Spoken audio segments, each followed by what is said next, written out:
Hi, my name is Julianne, and today I'm going to be talking about all the podcasts that I listen to now. This video is basically going to be me talking about podcasts that I listen to and kind of like why I started listening to podcasts. It was only this year that I got into podcasting, and it is amazing. My background in discovering podcasts. So the first podcast I've ever listened to was Dear Hank and John, way back in the day when it first started. And it's hilarious. I love it. It's between John and Hank Green. So it's just like them talking about stuff, answering real questions from real nerd fighters. It comes out every Monday. All the podcasts I'm going to be talking about are fiction. The Dear Hank and John podcast is actually like real. It's just them talking. But the other podcasts I'm talking about, they're actual like shows. I'm pretty sure it was from this podcast that I heard about Welcome to Night Vale. And so it got me interested. I had no idea about what Welcome to Night Vale was.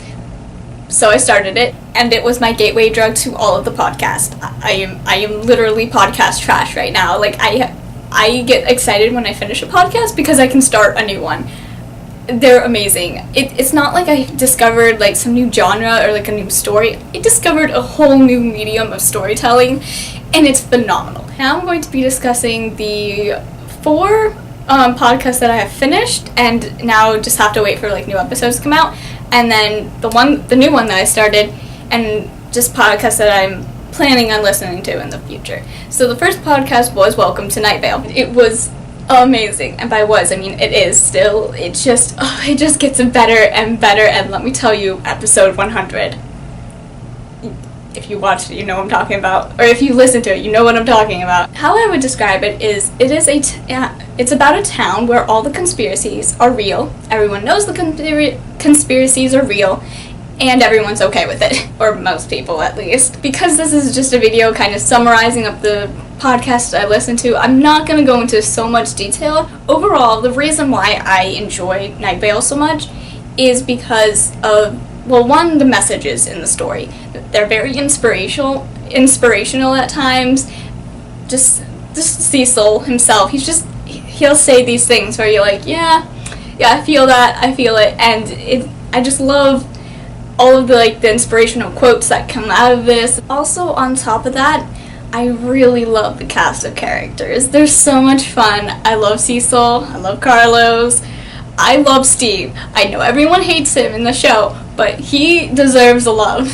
He's a great character. So in the books, you get to see Diane, and you get to see Josh and Jackie, and oh my god, it was so interesting. The thing that I really like about the show is that it is genuine. And the characters are great, and ultimately, Welcome to Night Vale is about people being people, and their lives and their dreams and their aspirations, and it's just wonderful. And I'm just gonna say it's weird. Besides that, go into it blind. I went into it blind, had no idea what I was getting into, and it was like the best decision I've ever made. Also, if you're about to watch it, let me just say, no dogs allowed in the dog park. Just watch the show. Anyways, after Welcome to Night Vale, I started Alice Isn't Dead. I love that show, oh my god.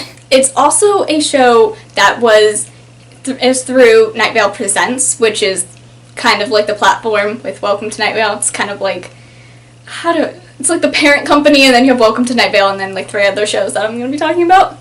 So Alice Isn't Dead is about this woman whose name you don't find out until later in the show, but she is on a road trip across America to find her wife, and she has no idea what happened to Alice, who is the wife. There's something going on with her. You don't know what's happening. There may or may not be some sort of corporation involved. Like, it's just like, what is going on with the wife, with Alice. I kind of would recommend listening to it on a road trip, but then again, you might not want to listen to this on a road trip, or ever go on another one ever again.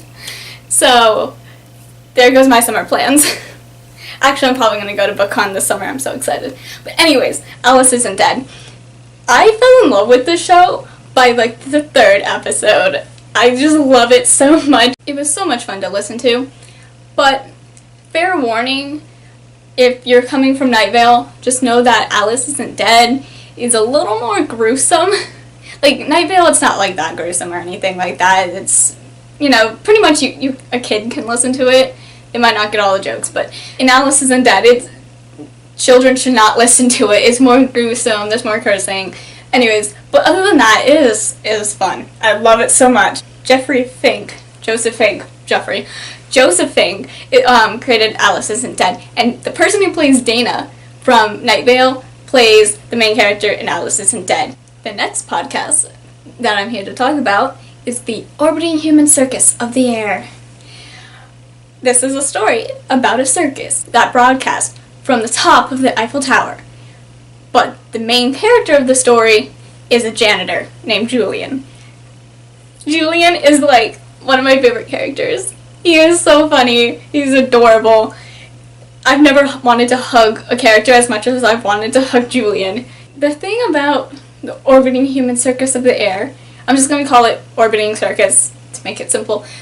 Orbiting Circus is really has this magical, mystical realism to it, and it's so much fun because it feels realistic, but then you just have this magical feel around it. It's almost like Cirque du Soleil type feel, and it's, I don't know, I really enjoyed it. I didn't fall in love with the show until about the second or third episode, but I fell in love with Julian in halfway through the first episode. There is literally no battery power, but Orbiting Human Circus, let's move on to that. When it comes to this story though, the characters are what makes it.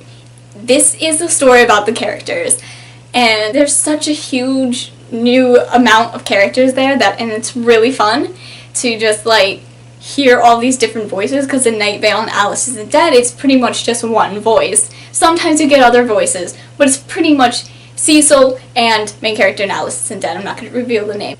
In Orbiting Circus, you get all of the voices. I also love the sound effects that they have. This show transports me to the top of the Eiffel Tower. I feel like I'm there just watching this circus and seeing Julian and seeing all these characters, and I love the stories that they have, because they always have stories at the end of the circus. I sometimes forget I'm listening to the Orbiting Circus, and I honestly feel like I've just been listening to that one story this entire time, and then they end it and I'm like, oh right, we're in this world now, we're back with Julian and everybody. It's just so magical is how I would describe it, and it's so funny and fun. If you want to start listening to podcasts and you don't feel like listening to the over 100 episodes of Night Vale, I would recommend starting with the Orbiting Circus first. There's 8 episodes, 20 minutes each. It's easy to get through. I listened to it in a day. It was awesome. Now I will be moving on to the last show that exists under this under Night Vale Presents, and it's called Within the Wires. It's basically relaxation tapes, but is it?